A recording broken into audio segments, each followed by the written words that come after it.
एक दफ़ा फिर आपको खुशामदीद कहते हैं। ज़रा बात क्रिकेट की हो जाए और क्रिकेट के सुपरस्टार हमारे साथ मौजूद हैं, लाला शाहिद आफरीदी। लाला, बहुत शुक्रिया, आपने वक्त दिया। अच्छा, सबसे पहले तो ये बताएं, आप की कल प्राइम मिनिस्टर से मुलाकात हुई, इस्लामाबाद गए। ये मीटिंग पहले कोऑर्डिनेटेड थी या प्राइम मिनिस्टर की ख्वाहिश थी कि आप उनसे मिलें और क्रिकेट के मामला डिस्कस करने, या एक कर्टसी कॉल थी? वैसे ही मुझे कॉल आई परसों, कल सुबह के प्राइम मिनिस्टर साहब आपसे मिलना चाह रहे हैं। ठीक, तो मैं लाहौर में था उन दिनों में, लेकिन उस टाइम पे तो फिर मैं गया, उनसे मिला और उनका भी शुक्रिया अदा करूंगा कि उन्होंने इज्जत बख्शी और इस काबिल समझा। तो मुलाकात हुई, बहुत अच्छी मुलाकात रही। क्रिकेट के हवाले से उन्होंने हमारे सारे जो एक्स क्रिकेटर्स थे उनकी खिदमात को सराहा। एंड देन उन्होंने वो ये चाह रहे थे कि जो हमारे पास जो कॉलेजेस और यूनिवर्सिटीज़ के शक्ल में जो एक्स क्रिकेटर्स बैठे हुए हैं, वाई नॉट कि वो आगे आएँ और क्रिकेट बोर्ड का हिस्सा बने और क्रिकेट के लिए कुछ करें। तो आई मीन कि वो चीज़ मुझे बहुत अच्छी लगी कि एटलीस्ट क्रिकेट के हवाले से क्रिकेटर्स, क्योंकि क्रिकेटर्स का शो है तो हमारे क्रिकेटर्स को सामने आना चाहिए, बिल्कुल, चाहे वो किसी भी लेवल पे हो। ये नहीं देखना चाहिए कि नीचे लेवल है तो वो पैसे नहीं हैं या वो चीज़ें नहीं हैं। तो उन्होंने मुझसे मेरे हवाले से पूछा कि आप क्या करना चाहते हैं। तो देखिए जी, आज भी फिर उसके बाद मेरी चेयरमैन साहब पहले आपकी शायद उधर ही फ़ोन पे उन्होंने फ़ोन पे उनका मैसेज आ गया था कि मिलना चाह रहे हैं। फिर अभी आज मेरी मुलाकात हुई उनसे आफ्टरनून में ज़का अशरफ साहब से।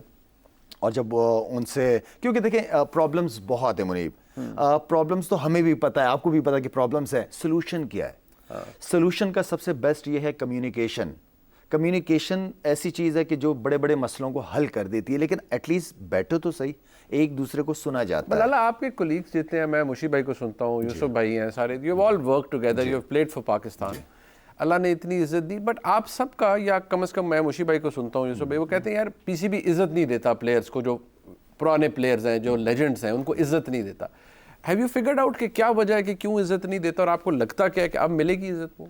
देखिए, अगर मैं मुनीब आके किसी भी कुर्सी पे, पावरफुल कुर्सी पे बैठता हूँ और मैं ये समझता हूँ कि मैं ये सब कुछ अकेले कर लूँगा, तो ये पॉसिबल नहीं है।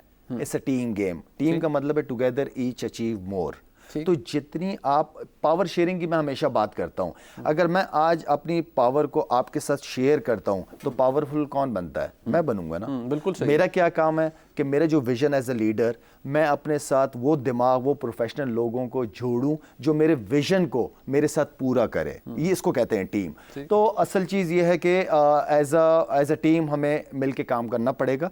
और ऑनेस्टली स्पीकिंग, कोई चीज़ मुश्किल नहीं है अचीव करना। आप नियत करें, अच्छी नियत से करें, और पाकिस्तान को सामने रख के, पाकिस्तान के बच्चों को, पाकिस्तान के फ्यूचर को सामने रख के करेंगे, आपके सारे काम होते हैं। ऐसे मैंने कोई काम नहीं देखा जो इम्पॉसिबल हो। सारे काम होते हैं, आपकी नीयत, और आपको उस काम को चलाने के लिए प्रोफेशनल्स लोग चाहिए। अभी आपने एक बात कही कि आपने कहा को काम करने भी दे। ये बात आप अक्सर कहते हैं कि यार किसी जगह आप किसी को बिठाते हैं तो उसे फिर काम करने दें, बिल्कुल, उसके काम में मुदाखलत ना करें जी। आपकी उम्मीद क्या है? नाउ आई अज्यूम कि आप कोई रिस्पॉन्सिबिलिटी आपको मिलेगी पीसीबी के अंदर, आप क्या करेंगे? आपके प्लान्स इस हवाले से क्या है? देखिए, मेरा प्लान बहुत क्लियर है। आपका प्रोडक्ट किधर है? ग्रास रूट लेवल पे है, अंडर 13, अंडर 16, अंडर 19 की शक्ल में है। इनके ऊपर अगर अच्छे टॉप क्लास कोचेस होंगे तो प्रोडक्ट कैसा बनेगा? अच्छा ही होगा, अच्छा बनेगा। ठीक है। हमारे पास एकेडमीज़ की बात मैं करता हूँ। क्रिकेट एकेडमी है हमारे पास, और इस क्रिकेट एकेडमी में मुझे तो नज़र नहीं आया लास्ट 2-3 साल में, 2 साल में, कि कोई एकेडमियाँ चल रही हों। एकेडमी इंस्टीट्यूट है, जैसे बच्चे स्कूल के लिए डॉक्टर इंजीनियर बनने के लिए जाते हैं, इसी तरह ये एकेडमी सारा साल चलनी चाहिए। अंडर 16 का बच्चा होना चाहिए, कैंप्स लगने चाहिए, अंडर 19 के कैंप्स लगने चाहिए। ये मतलब नहीं कि फॉर्मेलिटी पूरी करें और 1 महीने का कैंप करके ख़त्म कर दे, फिर पूरा साल उन बच्चों का पता ही नहीं चल रहा। नहीं, उन बच्चों को वहाँ पे ग्रूमिंग होनी चाहिए। सिर्फ क्रिकेट नहीं, उनकी ग्रूमिंग होनी चाहिए, उनकी स्किल्स डेवलपमेंट के ऊपर काम होना चाहिए, उनको इंसानियत का सबक देना चाहिए। उनको कल ये ना हो कि मुनीब कैमरा लेके उन बच्चों के सामने चला जाए और बच्चा शर्माए और कॉन्फिडेंट फील ना करे, बात करनी नहीं आती हो। नहीं, मतलब पर्सनालिटी डेवलपमेंट, पर्सनालिटी, लीडरशिप। तो आई मीन कि इस तरह के इनिशिएटिव लेने चाहिए। और इसी प्लान के साथ आज मेरी चेयरमैन साहब से मुलाकात हुई है कि अगर मैं कोई जिम्मेदारी लूंगा तो मैं इस तरह की ग्रास रूट लेवल पे बच्चों के साथ as a team professional coaches जो होंगे, जो मेरे अंडर में होंगे या मेरे साथ होंगे, हम मिलके ये काम करना चाहते हैं। जो पाकिस्तान से काफ़ी अर्सा क्रिकेट खेले हुए हैं, जो अच्छी लेवल पे क्रिकेट खेले हुए हैं, जो समझते हैं अपने काम को। अगर कीपर है तो कीपर कीपर ही गाइड करेगा, अगर फास्ट बॉलर तो फास्ट बॉलर्स के साथ फास्ट बॉलर ही काम करेगा। तो अगर हम इस तरह के टीचर्स देंगे, right man for the right job. Very good. ठीक, अच्छा, अब ये एक और इशू जो कि अनफॉर्चुनेटली जिसने स्ट्राइक किया पाकिस्तान, देखें we are in the middle of world cup, हम स्ट्रगल कर रहे हैं फ्रैंकली। बिल्कुल। और आपसे बेहतर किसको पता है कि जब टीम स्ट्रगल कर रही हो तो एक बुरी खबर भी आपको पूरी टीम के मोराल को गिरा देती है। ऐसे ही है। एट होम क्या होता है कि आपके इंजी भाई के खिलाफ एक पूरी चीज़ आती है, ठीक है, उनका अपने मनसब से हट जाना बहुत अच्छा है, बट आपको लगता क्या है, हाउ डज इट फील कि इतने बड़े स्केल के ऊपर ये काम हो रहे हैं, यदि आपके चेयरमैन के ऊपर फलाने के ऊपर इल्ज़ाम लग रहा है, सिलेक्शन कमेटी के ऊपर इल्ज़ाम लग रहा है, यदि फेवरेटिज्म की बातें हो रही हैं, how does it feel? Honestly बहुत बुरा, क्योंकि ये अभी नहीं हो रहा, ये जब मैं कप्तान था तब भी हो रहा था। हम इंडिया के अंदर मैचेस खेल रहे थे, एज ए कैप्टन मैं टीम को लेके गया था, 2011 सेमीफाइनल था हमारा, तो उससे 2 दिन पहले पाकिस्तान से, और मिनिस्टर्स थे वो, नाम नहीं लेना चाहूँगा, है भी नहीं इस दुनिया में, अल्लाह मगफिरत करे उनकी, तो खैर उन्होंने ऐसी स्टेटमेंट दी है कि मैं कह रहा हूँ कि मैं यहाँ वर्ल्ड कप सेमीफाइनल खेलने हैं और ये बातें देखे क्या बातें कर रहे हैं वो भी, और फिर उसी चीज़ को हाईलाइट कर रही है इंडियन मीडिया। तो उस ठक करके मैंने प्राइम मिनिस्टर को कॉल किया और मैंने कहा सर ये क्या हो रहा है, किस किस्म के लोग क्या बयानात दे रहे हैं, इतनी बड़ी कुर्सियों पे उनको जॉब्स मिली हुई है, लेकिन उनकी स्टेटमेंट जो है वो लड़कों का मोराल गिरा रही है। तो आई मीन ये पहले भी हो चुका है, अभी नई की बात नहीं है। बात ये नहीं होनी, बात जो सबसे इंपॉर्टेंट चीज़ है ना, क्या अब मुझे आपसे सवाल पूछ रहा हूँ, अगर आप वर्ल्ड कप में अच्छा परफॉर्म कर रहे होते, जीत रहे होते, तो क्या कोई नेगेटिव चीज़ यहाँ से निकल रही होती? नहीं, मेरा नहीं जाती। ठीक है, तो इसका मतलब ये है कि हम मुश्किल वक्त में एक साथ क्यों नहीं हैं, हम मुश्किल वक्त में एक दूसरे पे ब्लेम गेम डालना क्यों शुरू करते हैं, ब्लेम क्यों करते हैं हम एक दूसरे को, हम जिम्मेदारी क्यों नहीं लेते? अल्लाह ने हमें फरिश्ता तो नहीं बनाया, इंसान ही बनाया, हम सबसे गलतियाँ होती हैं, ठीक है ना, लेकिन आई मीन के अपने काम को छोड़ के दूसरे के काम पे फोकस करना और सारे इल्ज़ाम उसके ऊपर डालना, ये सबसे बड़ी प्रॉब्लम है। मुश्किल वक्त में हमें एक साथ बैठना चाहिए सर जोड़ के, किसी भी मामले में, सिर्फ क्रिकेट की बात नहीं कर रहा, इस पाकिस्तान, पूरे पाकिस्तान की बात कर रहा हूँ। इतने बड़े इश्यूज होते हैं, जब तक हम सारे टेबल के ऊपर नहीं बैठेंगे, डिस्कस नहीं इश्यूज को, कभी रिजल्ट नहीं निकलेगा। बहुत सी चीज़ें तो पीसीबी के अंदर से निकल के ऐसे पिछले दिनों में बाहर आई हैं ना, जो कि नहीं आनी चाहिए। फ्रैंकली मैं इसलिए कह रहा हूँ क्योंकि आपने रिस्पॉन्सिबिलिटीज पहले भी ली, आपने मुल्क के लिए खेला और खेला मुल्क के लिए, इसीलिए अल्लाह ने इज्जत भी दी ना। बट फ्रैंकली ये चीज़ें तो पीसीबी के अंदर से निकल के आ रही हैं, किसी की प्राइवेट कॉन्वर्सेशन मीडिया पर आ रही है, किसी का क्या आ रहा है, चेयरमैन इंटरव्यू दे रहे हैं, उनका एक अपना मौक़िफ़ आ रहा है, वो कहते हैं मुझे किसी ने कॉल नहीं किया। मुझे सिर्फ समझ ही नहीं आ रही कि ठीक है हम स्ट्रगल कर रहे हैं और ऊपर से नेगेटिव खबरें आ रही हैं, बट क्या प्रोसेस ऑलरेडी पीसीबी में नहीं होता कि कॉन्फ्लिक्ट ऑफ इंटरेस्ट को वॉच किया जाए, देखा जाए? होता है हमेशा मेरे ख्याल में। बिल्कुल ऐसे ही होता है। कुछ आध लोगों को अगर साइड पे किया है तो इसी वजह से किया है कि बोर्ड की सारी खबरें अंदर से निकलती हैं और उनके ऊपर कैंपेन चलाते हैं वो लोग, जो कि मैं समझता हूँ कि एक तरीके से मैं कहूँगा कि गद्दार हैं वो लोग उस इदारे के।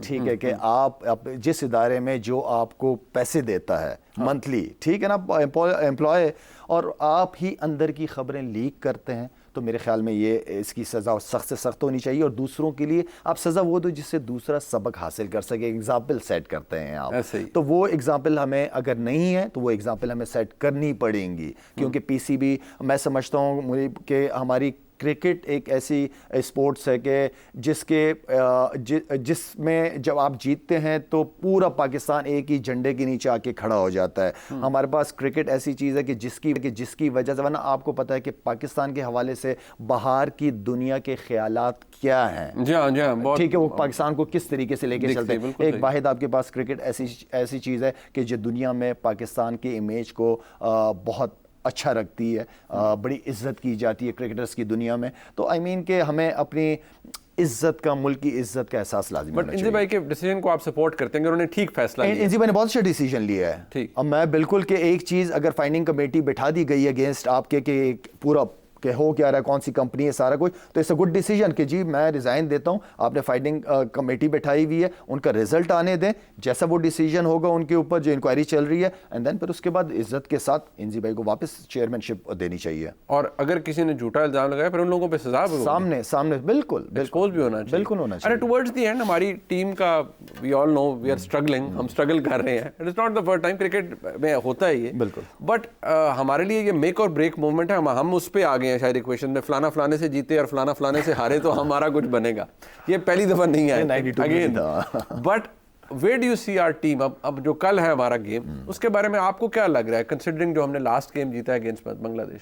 देखिए इस वक्त ये 2 मैचेस हैं, दोनों बड़ी टीमों के खिलाफ हैं, south Africa, New Zealand and then Australia भी है, मैच है आपका। ये दोनों मैचेस जीतना वैसे भी बड़े इंपॉर्टेंट है। अब उसके अंदर फिर ये है कि 35th ओवर में अगर हम बैटिंग करें तो हमें वो स्कोर चेंज करना पड़ेगा अगेंस्ट न्यूजीलैंड, अदरवाइज उनको इतने 60-70 रन से उनको हराना पड़ेगा। मुश्किल है, इम्पॉसिबल कोई चीज़ नहीं है, क्योंकि अगर पास में देखा जाए तो 92 का वर्ल्ड कप जिस तरह हम लोग जीते हैं कोई सोच भी नहीं सकता था। मौजे था, मौजे ऑनेस्टली तो मौजे होते हैं, किस्मतें साथ देती हैं, लेकिन दिलेरों के ये बात दिलेरी कहीं, क्योंकि एक फैक्टर जो बार बार यहाँ आप इस हमारे प्लेटफॉर्म पे उठाया जाता है, इनफैक्ट आपसे भी डिस्कस होता है, वो दिलेरी का एलिमेंट है। बिल्कुल। आपको फ्रैंकली ये बात यूसुफ भाई ने कही है, मुशी भाई ने भी कही, मैं आपसे पूछना चाहूँगा, आपको लगता है कि आज पाकिस्तानी टीम के अंदर वो दिलेरी नहीं है, वो पिन शेटिंग नहीं है, वो नहीं है कि आओ यार देखी जाएगी? अच्छा मुनीब, इस वक्त जो पाकिस्तान टीम है ना, इस पाकिस्तान टीम के अंदर कोई मैच विनर मुझे नज़र नहीं आ रहा, ऑनेस्टली आई एम सॉरी, लेकिन मुझे कोई मैच विनर नज़र नहीं आ रहा। इस वक्त अगर 11 के 11 लड़के परफॉर्म करेंगे तो आपका रिजल्ट आ जाएगा, और बहुत बड़ी बड़ी परफॉर्मेंसेस की बात नहीं कर रहा, थोड़ी थोड़ी परफॉर्मेंसेस करे, लेकिन 11 के 11 लड़के करे। पहले की जो अगर आप बात करते थे तो पहले मैच विनर्स टीम में हमारे 4-4, 5-5, 6-6 मैच विनर्स होते थे, अकेले मैच जितवा देते। अब वो चीज़ टीम के अंदर नज़र नहीं आ रही। अगर आप कोई भी प्लेयर अंदर जाता है तो मैं इतना कॉन्फिडेंट नहीं होता कि यार ये मैच जितवा के आएगा। हाँ, मुझे ये पता होता कि ये रन तो कर लेगा लेकिन मैच ख़त्म करके नहीं आएगा। तो ये थोड़ा सा एक फुकदान है, कोई इसमें बड़ी बात नहीं, लेकिन बात वही है कि 11 के 11 लड़कों को अपना हिस्सा डालना पड़ेगा। So it brings down to luck, उधर किस्मत के ऊपर आ जाती है, अगर हम जीतेंगे नहीं, किस्मत आप खुद बनाते हो अपनी किस्मत पे। किस्मत अगर आप, मैं ये कहूँ कि मेरी किस्मत में था, तो इसका मतलब है आप कुछ करना ही नहीं चाहते। किस्मत को आप 2 चीज़ों से बदल सकते हो, दुआओं से और मेहनत से। दोनों चीज़ें कारगर साबित। लाला, आपने वक्त दिया, प्रोग्राम आपने देखा जी, इसका फीडबैक जरूर दीजिएगा। देखने का शुक्रिया, खुदा हाफिज़।